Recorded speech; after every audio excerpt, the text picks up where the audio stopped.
నమస్తే మాస్టర్స్. మొట్టమొదటిగా బ్రహ్మశ్రీ పితామహ సుభాష్ పత్రిజీ వాళ్ళకి నమస్కరించి, గురుమాత స్వర్ణమాల పత్రి మేడం వాళ్ళకి నమస్కరించి, బ్రహ్మశ్రీ ప్రేమ్నాథ్ సార్ వాళ్ళ దగ్గర కొన్ని క్వశ్చన్స్ అడిగి మనం ఆన్సర్స్ తీసుకొని దాన్ని మనం పాలిస్తాము మాస్టర్స్. ప్రేమ అనే పదము నాకు నచ్చని పదము, స్నేహం అనే పదము నాకు నచ్చిన పదము అని పత్రి సారు దీని గురించి చెప్పారు. దాని గురించి నాకు వివరించండి సార్. పత్రి సార్ ఎప్పుడు కూడా అడ్రస్ చేసేటప్పుడు మై డియర్ ఫ్రెండ్స్ అంటాడు. ఆ స్నేహం అనేది చాలా గొప్పది. ఈ ప్రేమ అనే పదం కూడా సరికానిది కాదు, కానీ దాని గురించి తెలుసుకోవాలి. ప్రేమ అనేది నేను, నా కుటుంబము, నా స్నేహితులు, నా బంధువులు అన్నప్పుడు అది సరి అయినది కాదు. ఎందుకంటే మనమందరము కూడా శరీరం కాదు, చైతన్యం. ప్రతి శరీరంలో ఉన్న చైతన్యము దైవమే. ఎవరు ఇష్టం లేని వాళ్ళు, ఇష్టం ఉన్న వాళ్ళు అనే పదము కాదు. ప్రేమ అంటే అందరూ అది పరిమితం చేసుకున్నారు. అది విశ్వ ప్రేమ కావాలి, జగత్ ప్రేమ కావాలి. దుర్యోధనుడు మరణిస్తే కృష్ణ భగవానుడికి సంతోషం కలగలేదు. అభిమన్యుడు మరణిస్తే దుఃఖం కలగలేదు. కృష్ణ భగవానుడు దుర్యోధనులో ఉన్న ఆత్మను దైవంగా చూశాడు, అభిమన్యుల్లో ఉన్న ఆత్మను దైవంగా చూశాడు. అది ప్రేమ. ప్రేమ అంటే అది సరైన నిర్వచనం. అంతేగాని నేను, నా కుటుంబము, నా మిత్రులు, నా బంధువులు వీళ్ళందరూ బాగుండాలి అనేది అది పరిమితం అవుతుంది. స్నేహం అలా కాదు. మై డియర్ ఫ్రెండ్స్ అంటే ఖనిజ సామ్రాజ్యం, వృక్ష సామ్రాజ్యం, జంతు సామ్రాజ్యం, మానవ సామ్రాజ్యం, దివ్య సామ్రాజ్యం, 5 సామ్రాజ్యాల కలయికే స్నేహము. ఇది పత్రి సార్ యొక్క అంతరార్థం. కాబట్టి ఇక్కడ స్నేహం ఉంది, ప్రేమ లేదు. ఒకరి పట్ల ఒకరికి స్నేహం ఉంది. ఏదైనా మన కష్టాన్ని, దుఃఖాన్ని స్నేహితుడితో పంచుకోగలం, ఇంకెవరితో పంచుకోలేం. కాబట్టి మనమందరం కూడా ఈ స్నేహం అనే పదాన్ని పత్రి సార్ ద్వారా అర్థం చేసుకున్నాం. ఎంత గొప్పదంటే స్నేహము, ముఖ్యంగా పిరమిడ్ సొసైటీలో వచ్చాక, ధ్యానం చేశాక అప్పుడు నాకు స్నేహం యొక్క విలువ, దాని గొప్పతనం తెలిసింది. ధ్యానానికి ముందు నాకు ఈ ధైర్యం లేదు, ఈ జ్ఞానం లేదు మాట్లాడడానికి. నాకు 10 మంది మిత్రులు ఉంటే లెక్క పెడితే కష్టం. ఎవ్వరూ నచ్చేవాళ్ళు కాదు. ఇప్పుడు నాకు నచ్చని వాళ్ళు ఎవరూ లేరు. ఎందుకు? నేను దేహంగా చూడడం లేదు, ఒక చైతన్య పదార్థంగా. ప్రతి ఒక్కరిలో ఉన్న ఆత్మ దైవమే, అక్కడ నేనే ఉన్నాను అని ఎప్పుడైతే మనం అంగీకరిస్తామో ఇంకా మనకి ఎవరి పట్ల అభిప్రాయాలు ఏమీ ఏర్పడవు. అందరినీ సమంగా చూసుకోగలం మనం. ఒక నాన్ వెజిటేరియన్ ఉన్నాడు, చెడ్డవాడు కాదు వాడు.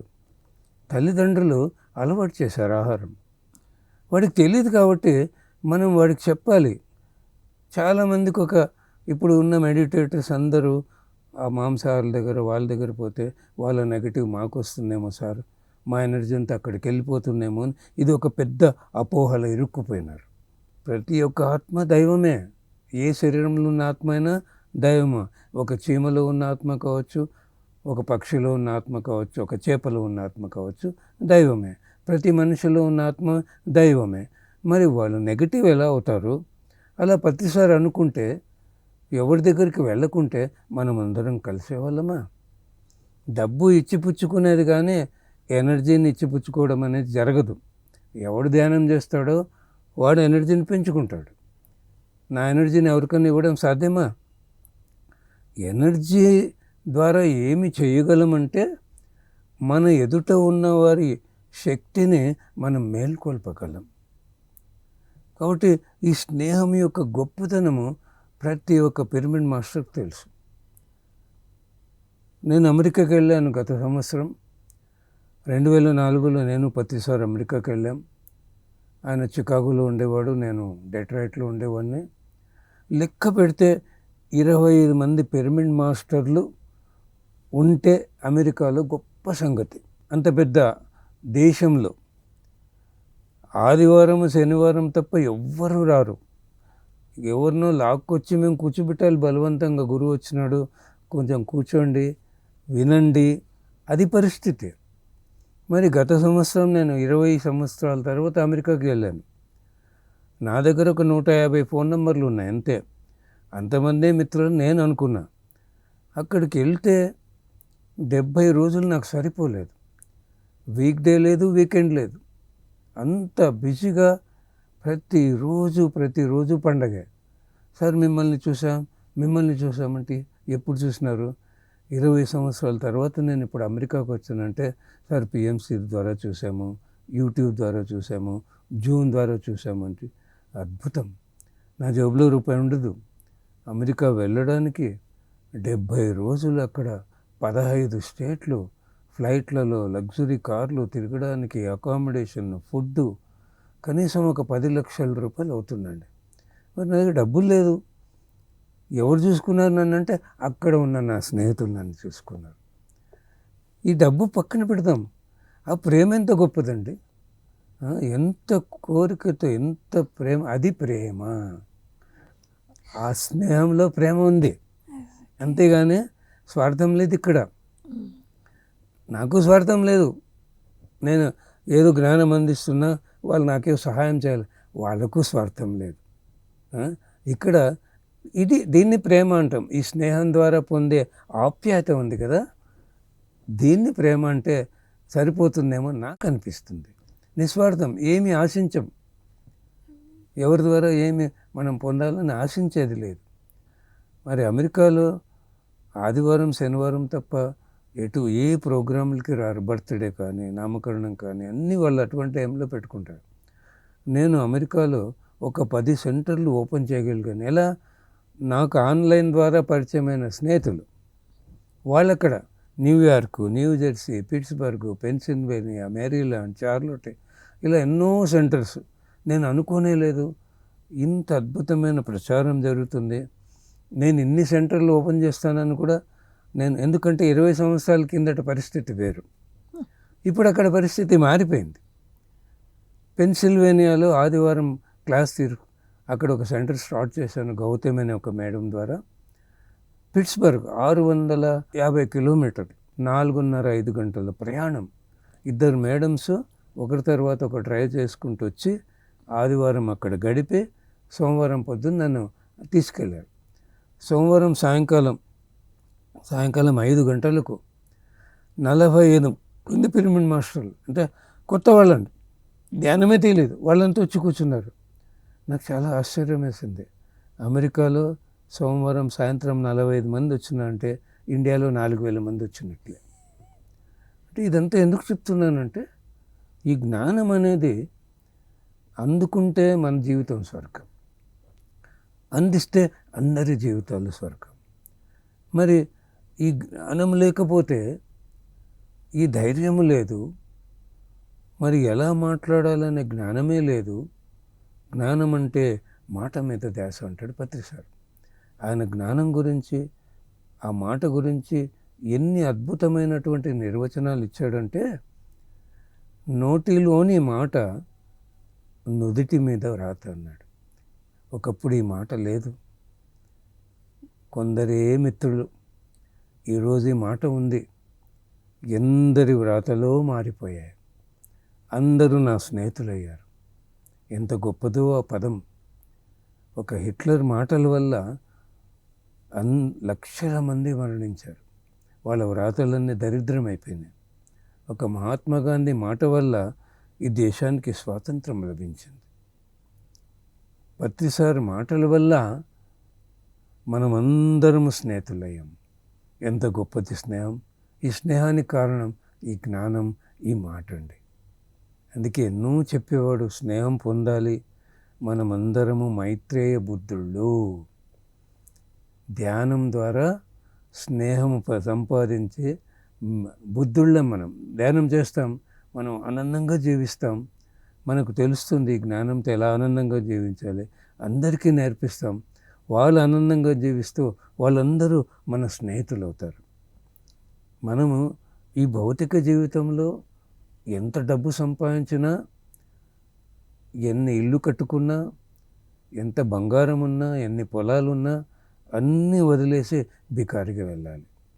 ఇది తప్పదు. ఏదో ఒక రోజు ఆ పైలోకాలకి వెళ్ళాక అక్కడ మాస్టర్సు నీ బ్యాంక్ అకౌంట్ అన్నీ వదిలేసి వచ్చావు కదా, ఇక్కడ కూడా ఒక బ్యాంక్ అకౌంట్ ఉంది, ఇలా కళ్ళతో చూపిస్తారు. అక్కడ ఏముంటుందంటే మనం ధ్యానం నేర్పించి ఎంతమంది స్నేహితులను సంపాదించుకున్నామో ఇదండి ఆస్తి అంతస్తు.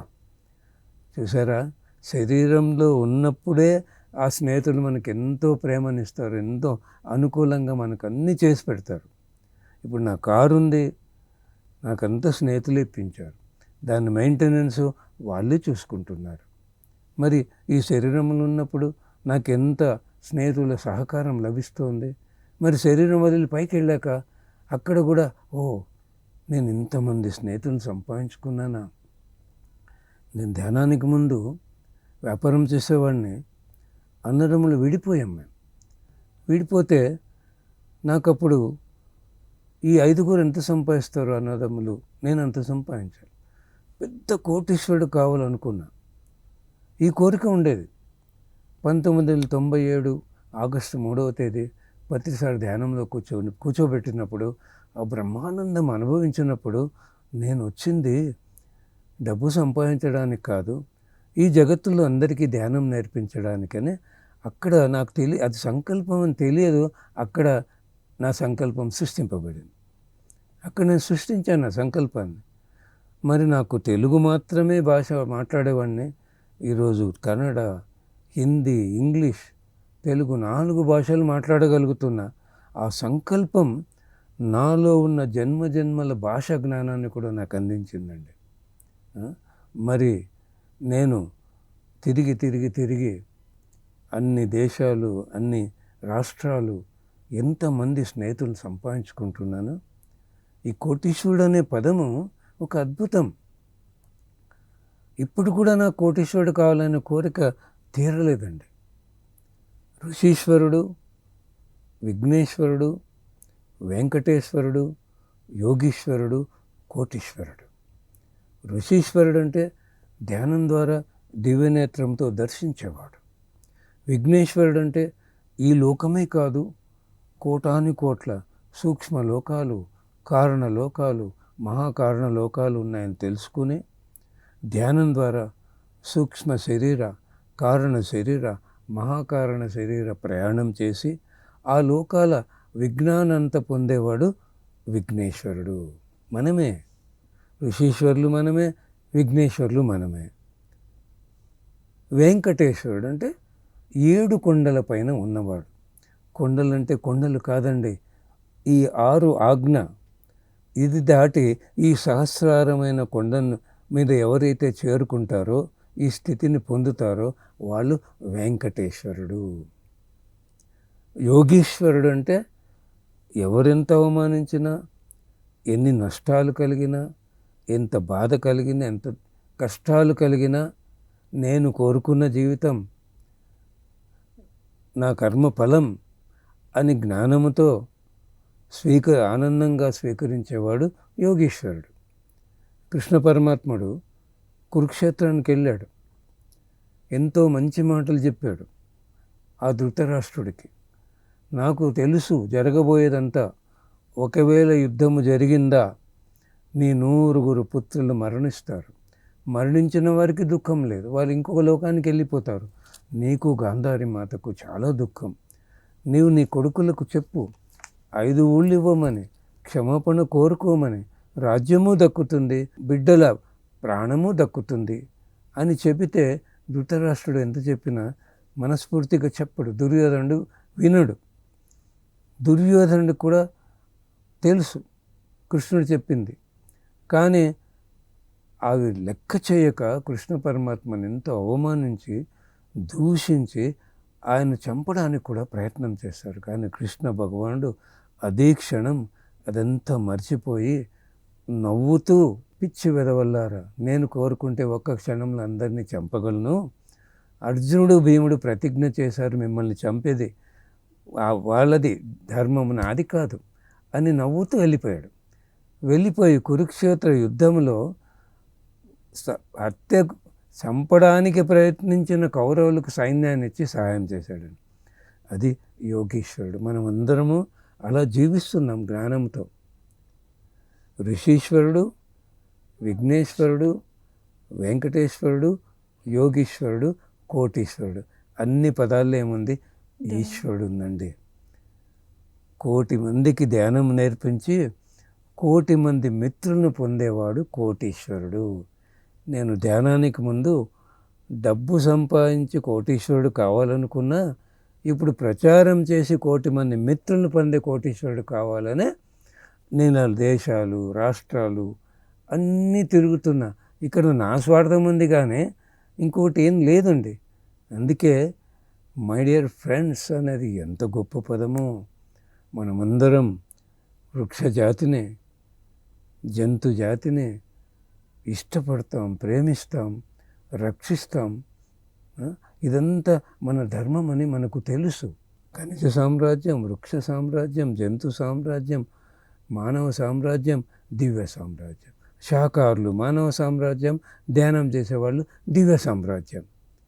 ఈ 5 సామ్రాజ్యాలు కలిసాయనుకోండి, ఇది పిడికిలి. ఎంత బలం ఉంటుందండి! ఏకత్వం, ఈ స్నేహమే ఏకత్వం, వన్నెస్.